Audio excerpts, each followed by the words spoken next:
everyone. I'm down in my basement. I know, not very glamorous, but this is where my cutting table is, and today we're going to be cutting out the fabric for the Valley Skater Dress sew-along.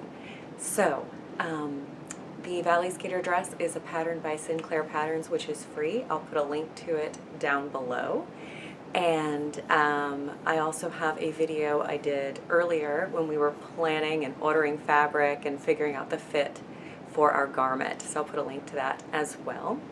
So if you're at this part of the sew-along, I'm assuming that you've already made any alterations to your pattern, decided which view of the pattern you'd like to do. There's several necklines and there's two different sleeve options, so make sure you have a look at those.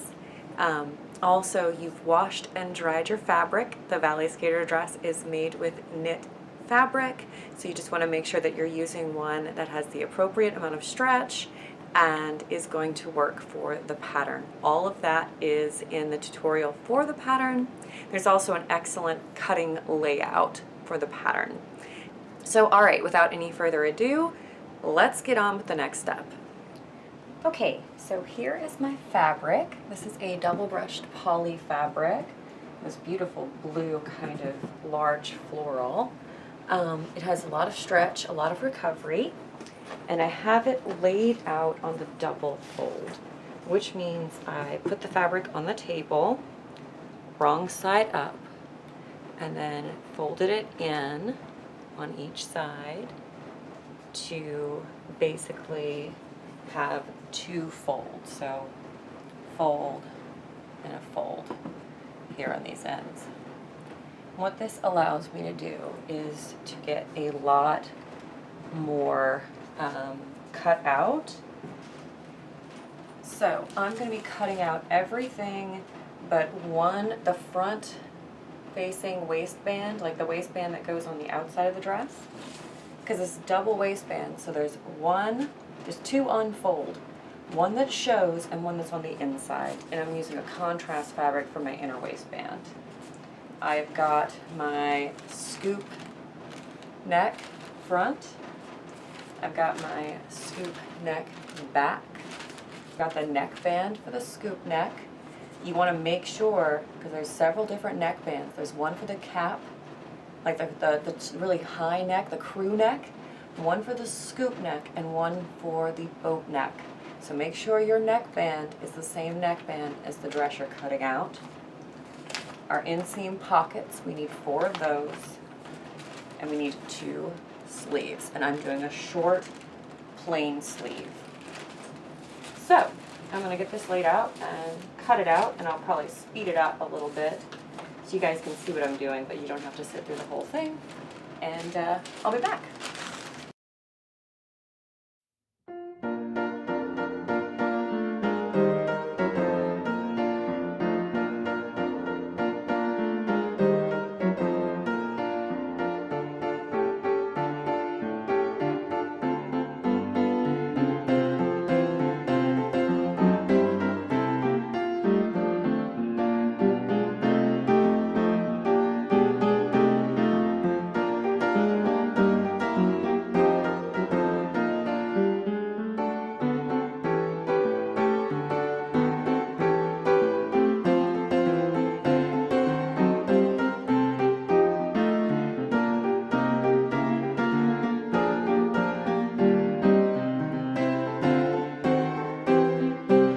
Okay, so here is proof that even when you are a pretty experienced sewer, you can still screw up.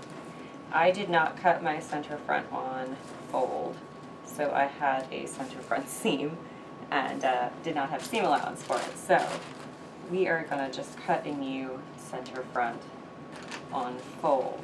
That is my fault, because when I traced off the pattern, I didn't put marks that said cut on fold. So yeah. Okay, so now I have my fabric laid out, and it's on a single fold. So my selvage edges are here, and then the fold is over here. And this is the configuration we use to lay out the skirt. The skirt is too wide for double fold fabric. Let's see, Does this fabric have a direction? Always look at your direction. Also, you guys got earlier when I showed you how I messed up cutting out the front, always order a little extra fabric. So this seems to be non-directional, but just for the safe way, since I know that I cut everything with it going in this direction, I'm going to cut the skirt the same way.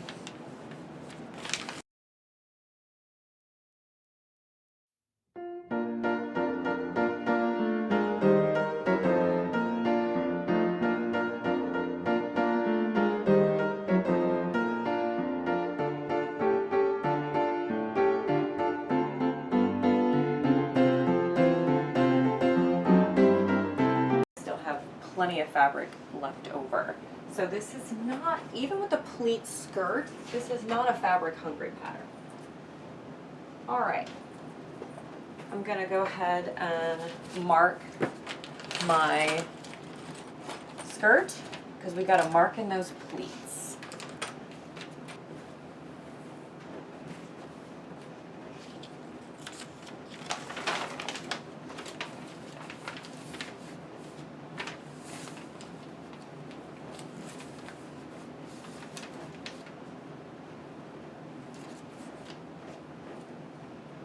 So I'm going to mark the lines on the front that get sewn together for the pleats with my chalk, my chain. So this is a navy blue Liverpool fabric. So this is a knit. It's got good stretch. Only two-way stretch. It's a little bit of thicker fabric. This is a remnant from a dress that I made. And what I like about it is that slightly heavier fabric makes a really nice supportive waistband. It looks like it really cinches you in. And I think the darker contrast will be pretty with that. So, I'm just gonna get it on the fold.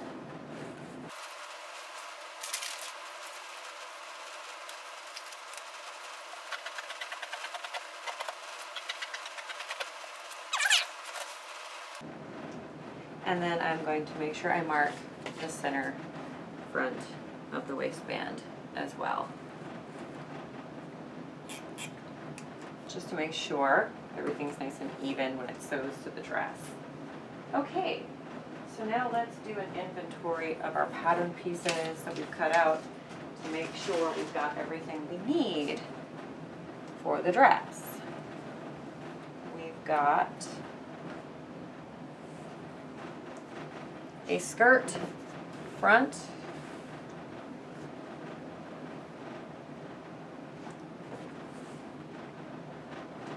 a skirt back,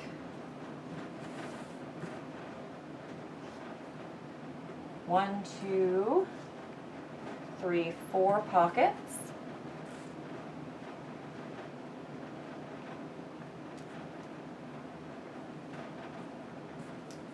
front inner waistband, or an inner waistband, an outer waistband. Make sure you don't confuse the waistband with the neck binding because they're both long rectangles. Neck binding. Two sleeves.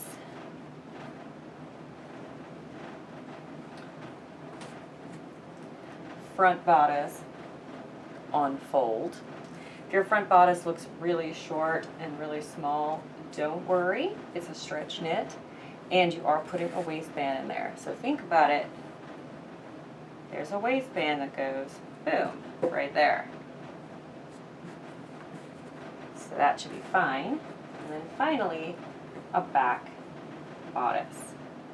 And that should be all the parts of your dress. If you're doing the lantern sleeve dress, you're going to have more parts because the lantern sleeve is a 3-part sleeve. I really like the way that one looks. But with this particular fabric and still being in the winter, I really wanted to be able to wear this with sweaters, and it's really hard to put the lantern sleeves in a sweater.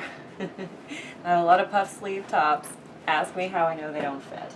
So anyway, that's it. I'm gonna sign off now for this part, and I'll see you guys at the sewing machine for part 3.